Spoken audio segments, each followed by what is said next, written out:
Seigneur, nous te bénissons ce matin, nous te rendons grâce pour ce que tu es. Tu ne changes pas. Tu attends tout simplement un cœur qui a foi en toi, qui croit en toi tout simplement. Et ce matin, nous voulons te dire oui, nous croyons en toi. Nous croyons en toi, que tu es le Dieu des miracles. Toi qui défies l'impossible. Seigneur, nous ne voulons pas changer ta nature. Tu es tellement grand, tellement fort, tellement puissant. Mais face à nos difficultés, nous te voyons tellement petit, alors que tu es Dieu. Tu as créé l'univers. Tu as créé les eaux, la terre, la mer. C'est toi qui as créé toutes choses, les étoiles. Tu es Dieu. Je te prie, Seigneur, en cet instant, je vais m'effacer. Parle à un cœur ce matin. Je sais que quelque chose va se passer. Parce que tu n'as pas cessé de me dire, tu es ce Dieu des miracles. Tu es ce Dieu des prodiges. Tu es ce Dieu des guérisons. Merci Seigneur pour cette parole. Saint-Esprit, prends le contrôle maintenant. Prends le contrôle. Toute la gloire revienne à toi seul, Jésus-Christ. Amen. Vous savez, moi je suis très attentif à la parole de Dieu. Je suis très attentif. Quelle que soit la personne qui est devant, je suis concentré. Même si tu me vois, je regarde d'ailleurs, mais j'écoute. Et c'est vrai que la sœur t'a dit, pendant la Sainte Seine, il y en a qui étaient en train de rigoler, en train de... C'est que tu n'as pas de respect pour Dieu. Quand tu fais ça, pendant la Sainte Seine, c'est un moment mémorable. Tu ne peux pas faire ça dans la présence de Dieu, pendant la Sainte Seine. Alléluia. Nous sommes venus rendre un culte à notre Dieu qui nous a sauvés, qui nous a pardonnés. Tu dois avoir un profond respect pour Dieu, pour sa présence. Il y a quelques semaines, alors que nous sommes dans le temps où nous parlons de beaucoup de projets, nous parlons aussi de l'appel de Dieu. Dieu veut t'utiliser. Dernièrement, on a parlé de l'équipement. Est-ce qu'il y a quelqu'un qui est entré à la maison qui dit, mais Seigneur, qu'est-ce que tu es en train de me dire? Qu'est-ce que tu es en train de faire dans ma vie? Alléluia. Et il y a 2-3 semaines, je pense que c'est la sœur Nathalie qui a dirigé. Il est bon parfois de réécouter les messages, c'est important. Et il faut que Karina revienne parce qu'on n'a plus les prédications en ligne. Et cette semaine, j'avais besoin de ça. Je voulais écouter tous les messages que nous avons apportés ces derniers temps. Parce que Dieu parle à travers les messages. Peut-être que le dimanche, tu écoutes un message, mais il y a des choses que tu n'as pas entendues. Et quand tu vas réécouter le message, tu vas voir, il y a des choses qui t'ont échappé. Et là, tu écoutes le message et tu apprends des choses. Et Dieu avait parlé des signes pendant un mardi. Des signes. Et ça ne m'a pas lâché. Des signes. Je sais que la sœur Nat, elle a pris des exemples, des choses, des signes. Gédéon avait demandé, l'autre avait demandé des signes. Mais le lendemain, Dieu a commencé à me parler des signes. Il m'a dit, moi, quand je parle des signes, les signes sont accompagnés de quelque chose. Les signes de Dieu sont accompagnés de quoi? Hébreux chapitre 2, verset 4. Dieu appuyant leur témoignage par des signes, des prodiges et divers miracles, et par les dons du Saint-Esprit distribués selon sa volonté. Dieu appuyant leur témoignage. Est-ce qu'il y a des gens qui témoignent de Dieu autour d'eux? Est-ce qu'il y a des gens qui témoignent de Dieu? Dieu veut appuyer aussi tes témoignages par des signes, des prodiges, des miracles. Et Nathalie, elle avait dirigé les signes. C'est comme si tu sens un vent qui est en train de souffler. Tu sens quelque chose est en train de se passer. Tu dois te concentrer. Quand quelque chose est en train de se passer, il n'est pas encore visible, mais tu le sens qu'il va arriver. Tu sais, avant que la pluie vienne, tu vois le ciel commence à changer. Et tu dis, la pluie va tomber, n'est-ce pas? Des fois, tu sens un signe. Des fois, tu sens le vent qui est en train de souffler. C'est un signe que Dieu t'envoie. Mais ceci n'est pas accompagné des miracles. Dieu est un Dieu des miracles. Et le lendemain, tu as commencé à me parler des miracles, des prodiges. Il m'a dit, mais c'est quoi un miracle? C'est quoi un miracle? C'est quoi un miracle? Là, vous ne savez pas c'est quoi un miracle. Quand tu vois un miracle, comment tu agis? Quelle est la réaction de quelqu'un qui a vu un miracle? Quelle est ta réaction? Oui, merveilleux. Et d'autres? Étonné. Il y a d'autres encore. Les Français, d'une autre façon, ils le disent. Je ne vais pas le dire en d'autres langues. Les Français ont une façon de le dire. Waouh! Waouh! Dis pour notre salle, on dira waouh! C'est l'Éternel qui a fait ça. Amen. C'est mon Dieu qui a fait ça. Amen. Dis à quelqu'un waouh! Il est le Dieu des miracles. Ça, c'est un miracle. Waouh! Regarde ce que Dieu a fait dans l'église. Waouh! Et Dieu va me donner un exemple. Et Daniel et ses compagnons. Daniel et ses compagnons, on a jeté les compagnons de Daniel dans le feu. Normalement, ils doivent mourir. La Bible dit, même ceux qui ont chauffé ce feu-là, ils étaient frappés par ce feu. C'est-à-dire que ce n'est pas des gens qui ont jeté les compagnons de Daniel dans le feu. Ils se sont jetés eux-mêmes parce que s'ils s'approchent, eux, ils vont être brûlés. Mais la Bible nous dit, ils sont tombés dans le feu. Ils n'étaient pas brûlés par le feu. Mais si tu vois ça, tu vas dire, waouh, quel Dieu extraordinaire. On t'a jeté dans le feu. On a jeté l'église dans des prisons. On t'a jeté dans des tombeaux. Mais Dieu veut te faire sortir de là. Amen. Dieu veut te faire sortir. Peut-être c'est une maladie. Je crois que pendant la Sainte Seine, elle a parlé que Dieu est le Dieu encore qui guérit. Amen. Il est ce même Dieu qui sauve. Il est ce même Dieu qui délivre. Et la Bible nous dit, le roi même, il dort, il s'attendait à le voir mourir. Mais la nuit comme ça, il vient, il regarde, il y avait quelqu'un dans la fosse, dans le feu, avec eux, qu'on appelle, cet homme-là, on l'appelle Jésus de Nazareth. Amen. Est-ce que quelqu'un va croire ce matin au miracle de Dieu? Avant que le miracle vienne dans ta vie, Dieu te prépare d'abord. Avant que la pluie vienne, le ciel se prépare. Vous voyez, même le ciel, avant qu'il jette la pluie, il se prépare. C'est pourquoi dans l'église, il doit y avoir de l'ordre d'une préparation. À tous les niveaux, l'école du dimanche, on doit commencer à utiliser des jeunes qui est des leaders qui sortent de là. Le groupe des jeunes, il est temps maintenant qu'il émerge aussi des jeunes. Quand on dirige, parfois, donne-leur la responsabilité avec les micros de chanter. Donne-leur la responsabilité de lire des passages et de l'expliquer même 2-3 minutes. Là, on commence à faire sortir des choses, sinon, il sera trop tard. Ce n'est pas au moment où la pluie va tomber, tu vas dire, ouais, on avait oublié de faire ça. Les leaderships préparent les leaders derrière eux. Alléluia. C'est pourquoi, vous voyez tout le temps, dès que je vois quelqu'un qui a un potentiel, je lance. Parce que je ne sais pas où Dieu peut m'appeler demain. Amen. J'étais content de te voir, Anthony, mardi. Amen. Il y en a d'autres encore. Amen. On peut acclamer le Seigneur.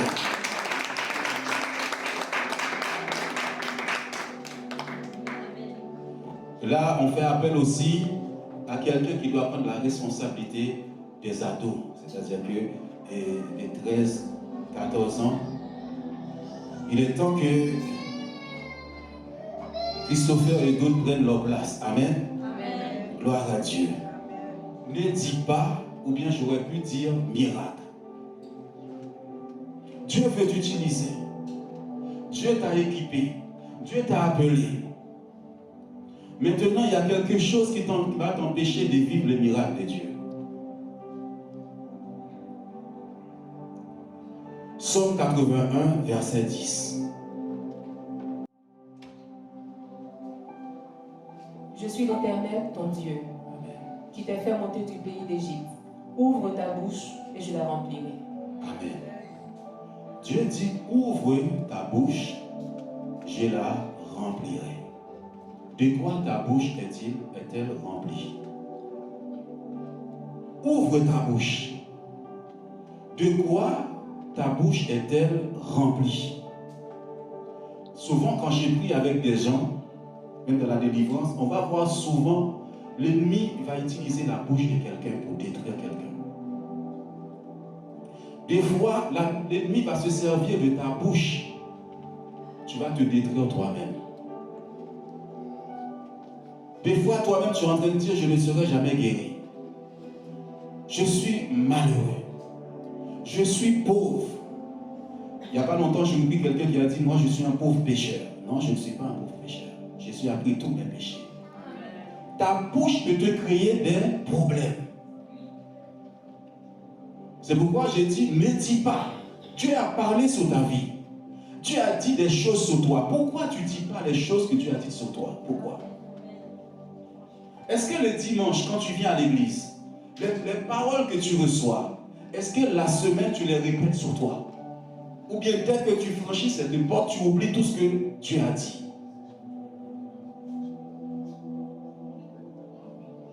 Ouvre ta bouche. Dieu veut remplir ta bouche. Si Dieu veut remplir ta bouche, il veut enlever aussi ce que l'ennemi a mis dans ta bouche. La défaite tout le temps, les pleurs tout le temps, les murmures tout le temps, le découragement tout le temps. Dès que tu te lèves le matin, je ne suis pas bien, je suis découragé, la vie ne me sert à rien. Et parfois tu as un langage comme ça. Ta bouche peut être remplie des disputes, des querelles, des divisions, de beaucoup de choses que Satan a placées sur ta langue. On connaît l'expression qui dit, elle a jeté son venin.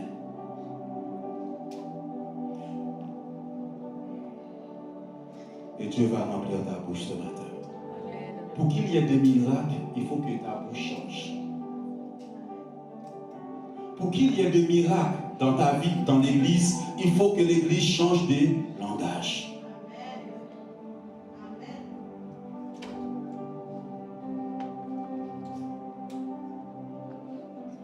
Jacques chapitre 3, versets 4 à 6.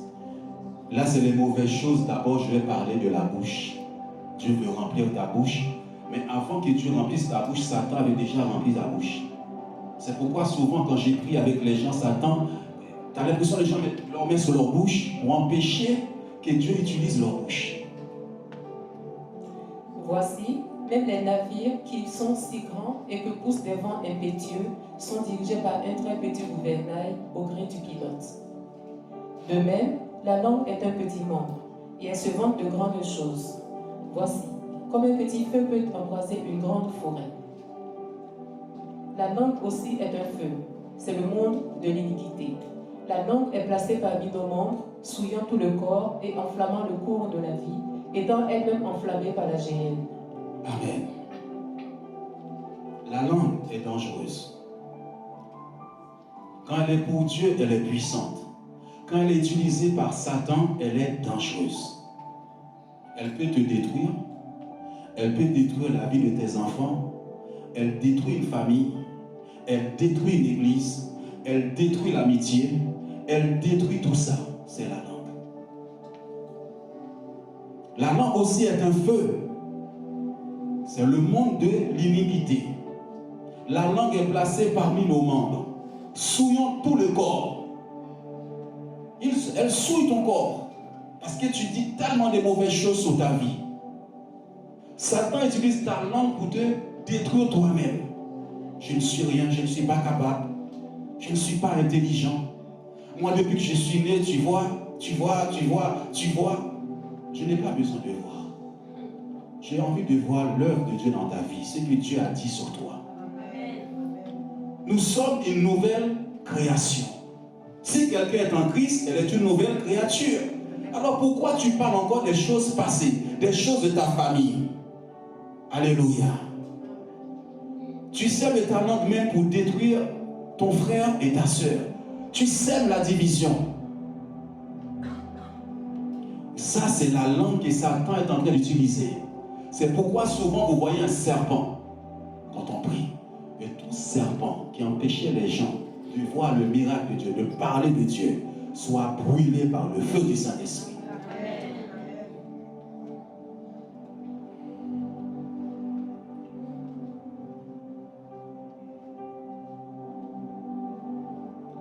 Bible dit, cette langue peut embraser toute une forêt. Imaginez-vous. Une parole que tu dis peut aller très loin détruire, diviser. Une seule parole qui sort de ta langue, sur ton frère, sur ta soeur, si tu ne l'arrêtes pas tout de suite, elle va détruire. C'est pourquoi vous voyez deux sœurs qui ne se battent pas. Une famille qui est divisée. Parce que Satan a placé une langue là. Parfois dans les services, parfois dans l'église. Au lieu de rattraper cette parole-là, de dire j'aurais pas dû la lancer, de haine. Qui veut vivre le miracle de Dieu? Amen. Elle souille ton corps. Et Dieu qui est Dieu ne peut pas opérer. C'est pourquoi même quand je vais chez les docteurs, ils me disent Jean, il y a telle maladie. Je suis en train d'écouter là, mais ça reste là. Non. Je suis en train de voir la parole de Dieu. Qu'est-ce que Dieu dit? Et quand je commence à proclamer la parole de Dieu sur moi. Et je le remercie. Alléluia. Ne dis pas des mauvaises choses. Même sur ton église. Sur tes enfants. Alléluia. Dieu avait parlé à un homme. Là, nous allons entrer dans les choses maintenant de Dieu. Dieu a fini de parler sur la vie de Moïse. Il dit Moïse, ça c'est l'appel. J'ai vu la souffrance de mon peuple. J'ai vu la souffrance qu'il y a dans la famille. J'ai vu la souffrance qu'il y a autour de vous dans Sarcelles. Je t'appelle maintenant. Moi, je vais être avec toi. Moi, je vais t'utiliser. Et Dieu va commencer à équiper Moïse. Dieu va équiper aussi ses mains qui symbolisent l'autorité et la puissance. Regardez ce que Moïse va dire. Exode chapitre 4, versets 10 à 11. Moïse dit à l'Éternel, « Ah Seigneur, je ne suis pas un homme qui ait la parole facile. Et ce n'est ni d'hier ni d'avant-hier, ni même depuis que tu parles à ton serviteur, car j'ai la bouche et la langue embarrassées. » L'Éternel lui dit, « Qui a fait la bouche de l'homme? Et qui rend muet ou sourd, voyant ou aveugle? N'est-ce pas moi l'Éternel? » On pourrait lire tout le passage, mais on va s'arrêter là. Est-ce qu'on peut revenir? Frère Anthony, merci. Dieu appelle. Dieu te donne des instructions. Je vais te guérir, je vais te relever. Je vais faire des miracles. Je suis avec toi. Tu vas acheter, tu vas faire ça. Mais toi, tu commences déjà à regarder à tes propres moyens. Toi, tu regardes à tes capacités à toi. Dieu ne t'a pas demandé ton avis. Il a dit tout simplement d'accepter ma parole. Amen. En plus, il s'est quoi sage, Moïse? Ah, Seigneur. Oh mon Dieu, tu n'es pas assez sage. Tu ne vois pas ma situation. Je n'ai pas fait d'études, je n'ai pas de diplôme. Comment veux-tu que j'aille occuper ce poste-là? Voilà comment on ne vit pas le miracle de Dieu. Tu sais, je n'ai pas de moyens suffisamment pour créer quelque chose dans ma vie. Dieu vient te parler, mais toi tu commences à annuler la parole de Dieu sur ta vie. Dieu parle ce dimanche à ton cœur, mais tu vas sortir, tu vas dire, ah Seigneur. Tu vois, ma bouche, je ne sais pas parler. Je me rappelle quand Dieu m'a appelé à prêcher, je ne me trouvais pas assez éloquent pour le faire. Dieu va travailler mon intelligence, il va travailler ma tête. Parfois, Satan va te montrer que tu ne peux pas. Oui, tu ne peux pas le faire. Mais c'est Dieu qui va le faire à travers toi. Avec Dieu, nous ferons des exploits. Dis à quelqu'un, avec Dieu, tu fais des exploits. Secours, Claudia, s'il te plaît. Claudia, secours-la, s'il te plaît, ce matin. C'est pas toi qui vas faire. Et tu penses que Dieu ne voit pas tout? Dieu voit tout, il sait tout. Dieu n'avait pas vu la bouche de Moïse. C'est comme si tu es en train de dire, excusez-moi du terme, Dieu, tu ne vois pas. Je pense qu'il y a un message que la sonnette avait amené aussi. Dieu prend des choses folles pour confondre les choses faibles. Alléluia. Arrête de regarder à toi. Arrête de regarder à ton passé. Dieu veut utiliser ta bouche. Dieu va lui dire, mais qui a fait la bouche? Qui t'a créé? Qui t'a créé? Quand tu regardes ton corps, qui t'a formé comme ça? Tes yeux, tous tes oreilles. Tu crois que c'est ton intelligence? C'est l'intelligence de Dieu. Amen. Qui t'a façonné comme ça. Mais Seigneur, Seigneur, regarde ma paye, regarde mon salaire. Regarde Seigneur, je suis même au chômage, je ne travaille pas, comment je vais faire? Seigneur, regarde, je suis même seul, tu crois que je peux acheter cette maison? Tu crois quoi? Tu crois? Réponds-toi. Il est le Dieu, j'aime beaucoup ce chant qui dit, il est le Dieu qui défie l'impossible. Il est le Dieu qui défie l'impossible. Dis à quelqu'un, il défie l'impossible.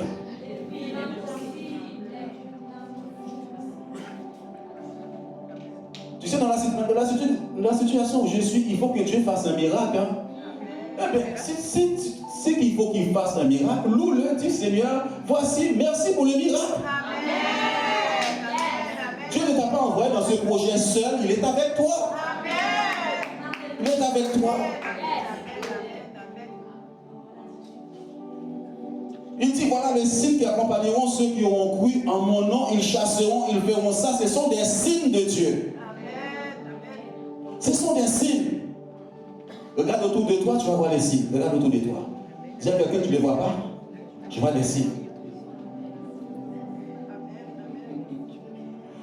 Charlène, arrête de regarder à ton passé. Quand Jésus rentre dans une vie, le passé est le passé. J'aimerais que Claudia dise un jour, je suis fille de Dieu. Je suis fils de Dieu. Il faut le proclamer. Arrête tout le temps de pleurer pour Satan. Mais c'est quoi cette histoire-là? Toi, tu as un grand Dieu, nous servons un grand Dieu. Sois fier de ton Dieu. Dieu dit, ouvre ta bouche, je la remplirai. Des fois, je suis dans une sainte colère quand Satan essaie de me faire croire que moi, je suis petit. Oh, je suis grand. Le grand Saint-Esprit habite en moi. Je suis grand. Je n'ai pas besoin de le voir. Votre problème, vous voulez voir Dieu. Si tu le vois, tu vas mourir. Il est trop saint. Il est trop pur.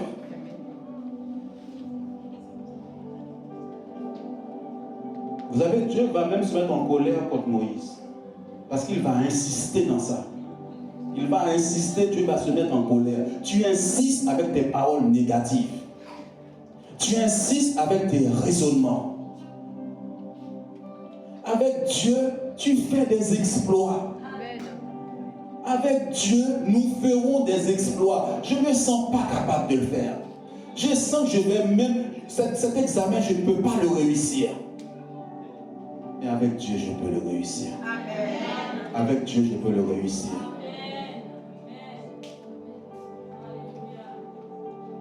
Dieu. J'aime ton amen, Yolette. J'aime ton amen. Que Dieu te bénisse. Amen. Amen. J'allais dire un amen pour Dieu. Ça veut dire ainsi soit-il. Qu'il en soit ainsi. Dieu va parler à quelqu'un là. Je sens les jeunes là, Dieu va leur parler un petit peu. Il est temps qu'ils prennent leurs responsabilités dans l'église. Jérémie, chapitre 1er, 6 à 8. Dieu appelle Jérémie. Je répondis. Est-ce qu'on peut le prendre plus haut si c'est possible même? On va voir l'appel de Dieu. Au moment que Dieu commence à dire à Jérémie, il l'appelle. La parole de l'Éternel lui fit adresser au temps de Josias, fils d'Amon, roi de Juda, la 13e année de son règne. Et au temps de Joachim, fils de Josias, roi de Juda, jusqu'à la fin de la 11e année de Sédécias, fils de Josias, roi de Juda, jusqu'à l'époque où Jérusalem fut amenée en captivité au 5e mois. La parole de l'Éternel me fut adressée en ces mots. Avant que je t'eusse formé dans le ventre de ta mère, je te connaissais. Et avant que tu fusses sorti de son sein, je t'avais consacré. Je t'avais établi prophète des nations. Je répondis, ah Seigneur éternel, voici, je ne sais point parler car je suis un enfant.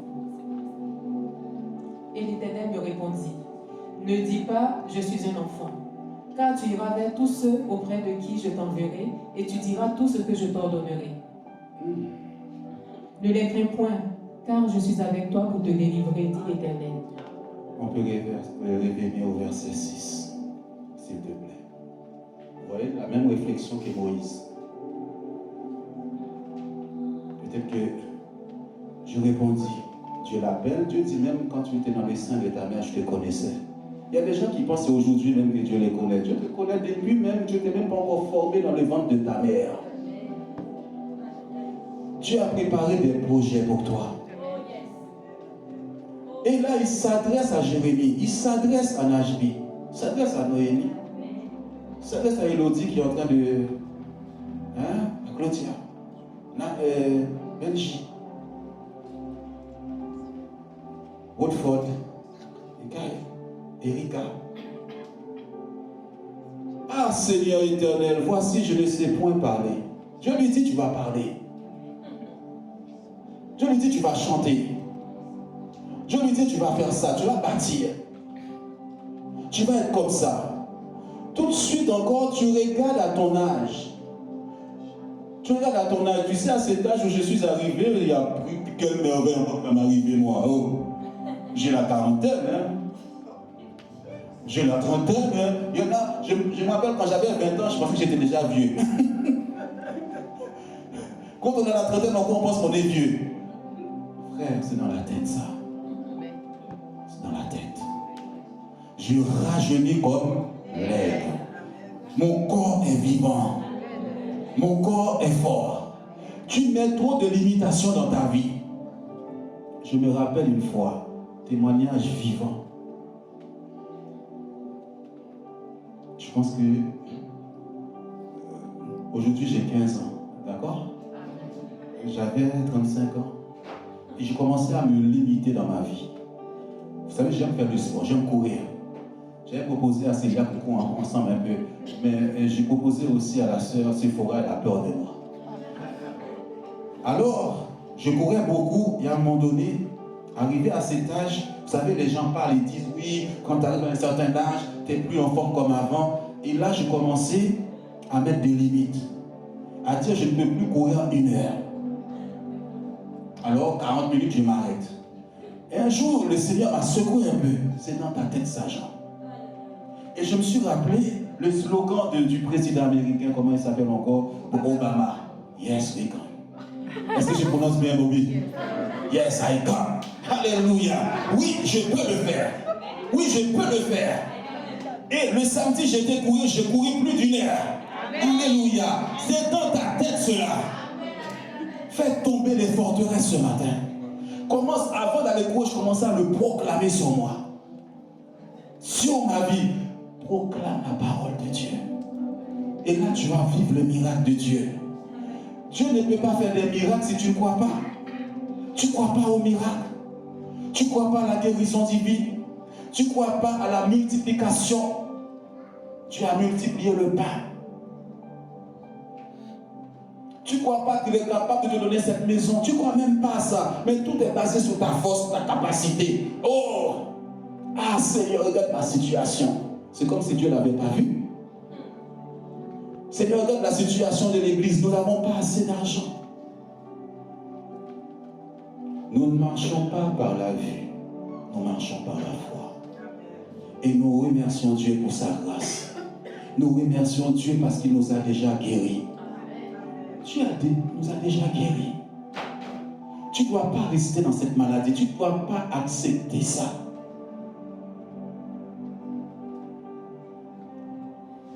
Et tu vois, cette maladie-là, tu vois, sur Internet, on m'a dit ça. Internet, on m'a dit ça. Ah Seigneur, t'as vu? On veut enseigner Dieu le monde. On veut enseigner Dieu la création. C'est Dieu qui t'a créé, non? Ah Seigneur, je suis un enfant. Qui a dit que tu étais un enfant? Qui a dit ça? Est-ce que Dieu, quand il s'adresse à toi, il connaît ton âge, non? Il connaît ton âge. Est-ce qu'il a parlé de ça, lui? Il a tout simplement dit, vois, je t'envoie, je t'équipe, je te remplis de mon esprit, va le faire. C'est tout, c'est moi qui t'envoie. Même si tu rencontres des obstacles, des blocages, des oppositions, je suis avec toi. Je suis avec toi. Il a fini de parler à Josué. Pourtant, il dit, Jéricho va tomber. Je te livre le pays. Mais il dit à Josué, fortifie-toi et prends courage. Fortifie-toi et prends courage. Fortifie-toi et prends courage. Nul ne tiendra devant toi. Nul ne tiendra devant toi. L'ennemi viendra. Il va envoyer la tempête. Il va envoyer la maladie. Il va envoyer le chômage. Il va envoyer. Mais il ne tiendra pas devant toi. Au nom de Jésus-Christ. Oh, enfant, où es-tu? Enfant, où es-tu? Les jeunes, vous êtes où? Vous êtes où, les jeunes de l'église? Vous êtes où? Dieu dit, tu n'es pas un enfant, arrête ça. Noémie, tu n'es pas un enfant. Erika, tu n'es pas un enfant. Dieu veut t'utiliser. Christopher, Claudia, Elodie, levez-vous pour Dieu. Tout le temps, la même chose. Ah Seigneur, je suis un enfant. Je ne sais point parler car je suis un enfant. Déploie la suite s'il te plaît, encore. Que Dieu t'interpelle, Laetitia, ce matin. Tu es une nouvelle créature. Lève-toi, prends les choses en charge maintenant. Si je me lève maintenant, j'arrête de pleurer, j'arrête tout ça. L'Éternel me dit, ne dis pas ça. Les hommes ne disent pas ça. Voilà les signes qui accompagneront, c'est ce que nous allons voir tout à l'heure avec le groupe d'hommes, qui accompagneront ceux qui auront cru. Ils imposeront les mains aux malades. Les malades seront guéris. Ne dis pas je suis enfant car tu iras. C'est un ordre de Dieu. Ne t'ai-je pas donné cet ordre? Parle, quand tu parles de la parole de Dieu, il remplit ta bouche encore plus. Amen. Il remplit, il voit quelqu'un qui parle le langage de Dieu. Tous les gens de ma famille sont pauvres. Hein? Dieu veut que tu fasses la différence. Dieu veut que tu montres qu'il y a un Dieu dans ta vie. Qu'il y a un Dieu dans cette église. Qu'il y a un Dieu qui veut se servir de toi.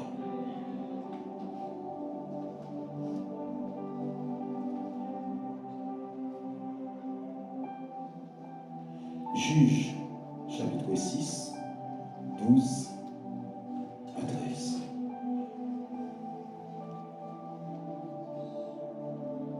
Vous voyez, Dieu parle vraiment des signes, des prodiges et des miracles, puisque il y a quelques passages. Il y a eu la réunion de mardi avec Nathalie, qui avait pris les signes. Je pense qu'elle avait pris aussi Gédéon. Elle avait aussi pris Jérémie, je pense. L'ange de l'Éternel lui apparut et lui dit, l'Éternel est avec toi, vaillant héros. Gédéon lui dit, Seigneur, si l'Éternel est avec nous, pourquoi toutes ces choses nous sont-elles arrivées?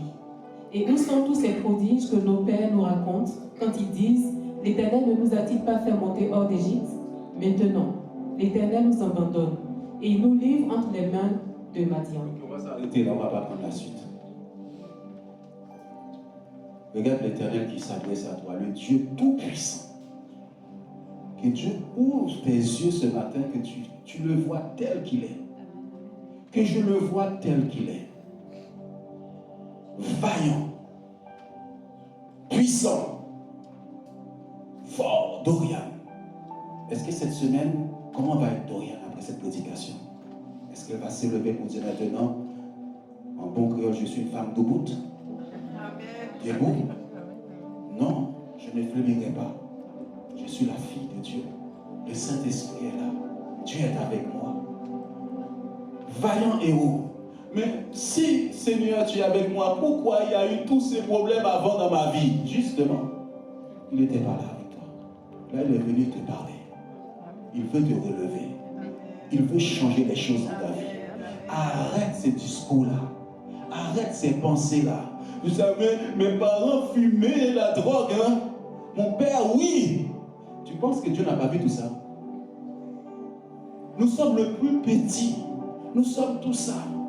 Arrête de dire ces choses sur toi. Tu es dans le royaume de Dieu maintenant. Tu n'es plus dans le royaume de Satan. Tu appartiens à Dieu qui a d'autres projets pour toi. Qui a d'autres plans pour toi, pour ta vie. J'ai toujours donné mon témoignage. Ma vie était finie. Finie. J'ai grandi là, ça c'est bagarreur. Fou nerveux. Et je tombe dans la maladie.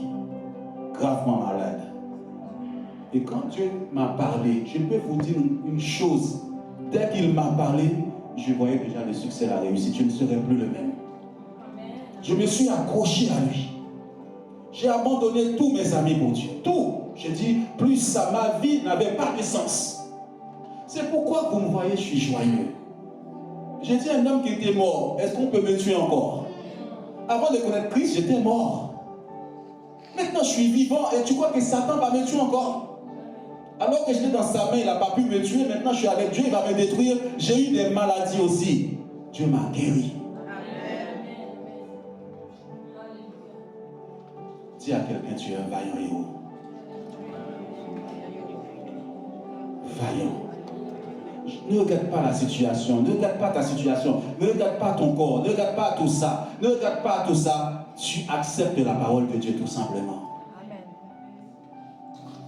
Prends le dossier que tu as arrêté, les dossiers que tu as mis de côté là, parce que tu as eu des échecs. Non, c'est pas pour moi. Reprends-les. Crois tout simplement. Oh.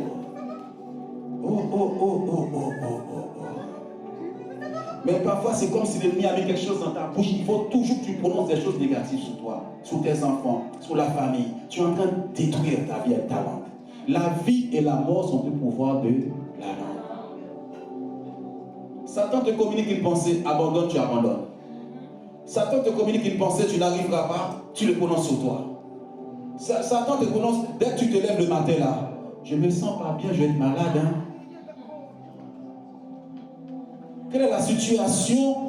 Tu dis que ce n'est pas possible. Quelle est la situation? Il défie l'impossible.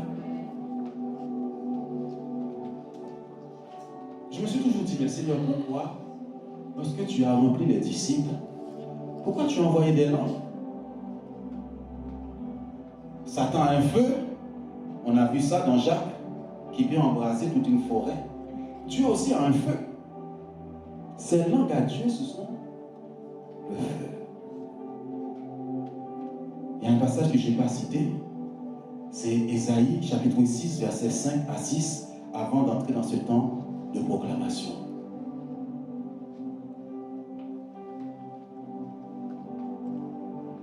Alors je dis, malheur à moi, je suis perdu, car je suis un homme dont les lèvres sont impures. J'habite au milieu d'un peuple dont les lèvres sont impures, et mes yeux ont vu le roi, l'Éternel des armées. Que tes yeux voient Dieu ce matin. Voilà un prophète de Dieu. Tu peux être un mauvais prophète de l'Éternel. Il a commencé à prêcher. Lisez jusqu'au chapitre 6. Son thème était malheur. Malheur. Malédiction. Si tu es comme ça, c'est parce que tu es sous la malédiction, hein? Prophète de Dieu. Si tu es malade, c'est parce que tu es maudit. Hein? Vous savez, il y a des chrétiens comme ça. Dès que tu as un problème, tu es maudit. Non, Jésus a pris nos malédictions à la croix. Le prophète là n'a pas de connaissance. Il va faire une rencontre avec Dieu. Que ce matin tu fasses une rencontre avec Dieu. Que tes yeux voient ce Dieu vivant et vrai qui t'aime tellement. Si tu comprends l'amour de Dieu, tout change dans ta vie. Quand Dieu m'a touché, j'ai senti son amour. Parce que moi, je n'étais pas bon du tout, j'étais mauvais. Et Dieu comme ça est descendu jusqu'à moi pour m'aimer. Moi, Jean, c'est pas possible. Alors, regardez encore, il va prononcer cette parole de malédiction. Malheur à moi. Mais il va se rendre compte que ses lèvres là, c'est pas bon. Sa bouche, c'est pas bon. Sa bouche dit trop de mauvaises choses. Car je suis un homme dont les lèvres sont impures. J'habite. Parfois, les gens qui cohabitent, qui sont avec toi là, leurs lèvres aussi, c'est pas bon parce qu'ils te corrompent. Les mauvaises compagnies corrompent les bonnes mœurs. Il ne faut pas écouter ces gens-là. C'est donc des paroles de malédiction tout le temps sur leur bouche, sur leur langue. Et toi, tu repars comme ça, ta tête est chargée et remplie. Tu as amené, tu sors de l'hôpital, tu as quelqu'un. Regarde, le docteur a dit, je suis malade. Qu'est-ce que cette personne te dit? Hé, il y a Dieu, il a pris cette maladie. Amen. Viens, on loue Dieu ensemble. Tu es dans des difficultés, il y a des dettes. Tu sais, ce Dieu-là, il a payé ta dette à la croix. S'il est avec toi, c'est ça le plus important. Dis à quelqu'un, quand Dieu est avec toi dans un dossier, c'est ça le plus important. Amen. Éloigne-toi des personnes négatives tout le temps. Qui parlent tout le temps de leurs problèmes, tout le temps des problèmes, tout le temps des problèmes. Dès que tu t'approches d'eux, c'est des problèmes, problèmes. 4 fois D, on ne sait même plus calculer. J'habite au milieu des peuples. Quand je sens les gens qui manquent trop de foi, là, qui viennent me décourager, je m'éloigne. Je m'éloigne. Tu ne dois pas aussi condamner ton frère, ta soeur.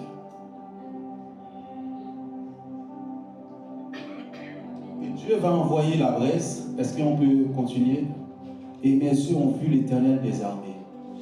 Mais l'un des séraphins, je peux lire s'il te plaît. Mais l'un des séraphins vola vers moi, tenant à la main une pierre ardente qu'il avait prise sur l'autel avec des pincettes. Il en toucha ma bouche et dit, « Ceci a touché tes lèvres, ton iniquité est enlevée et ton péché est expié. » Oh, alléluia, que Dieu envoie les séraphins ce matin, les chantes. Vous savez, les séraphins font partie des chantes. C'est eux qui louent, adorent, ils adorent Dieu. Tu dois louer avec des lèvres pures. Même si nous devons lever des mains pures vers Dieu. Que Dieu touche ta bouche ce matin, qu'il sanctifie ta bouche, qu'il enlève toute semence de l'ennemi dans ta bouche pour que Dieu puisse utiliser ta bouche, qu'il puisse utiliser la mienne. Que Satan ne puisse plus utiliser ma langue pour blesser les gens, pour détruire les gens. Qu'il ne puisse plus utiliser ma langue pour détruire ma propre vie. Il va toucher ta bouche. Il va toucher ta bouche. Dis à quelqu'un, il va toucher ta bouche. Parce que Dieu veut remplir ta bouche. Acte 2, chapitre 2, verset 3, on va finir. Des langues semblables à des langues de feu leur apparurent, séparées les unes des autres et se posèrent sur chacun d'eux. Que ces langues-là viennent se poser sur toi ce matin. Satan donne des langues de feu, mais Dieu aussi donne des langues de feu. Que quand tu parles, que ta parole soit accompagnée de sel pour assaisonner la vie des autres. Quand tu parles et que les gens puissent être touchés par la parole de Dieu dans ta bouche. Quand tu parles en tant que leader, qu'on sent maintenant la paix de Dieu à travers ta bouche. Tu amènes la paix dans la vie des autres. Tu amènes la foi pour quelqu'un qui était abattu. Tu viens relever cette personne. Ce n'est pas toi-même qui vas amener tes propres problèmes aux gens.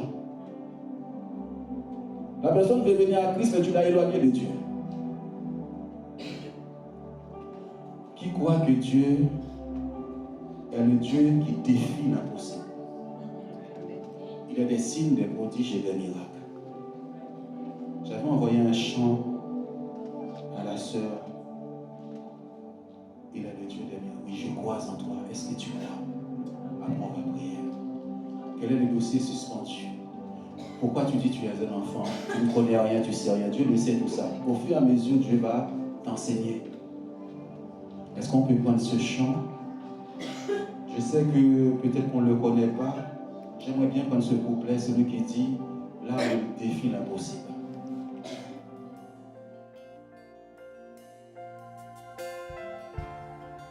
Celui qui défie l'impossible m'attire à lui, me renouvelle, m'attire à lui, me renouvelle.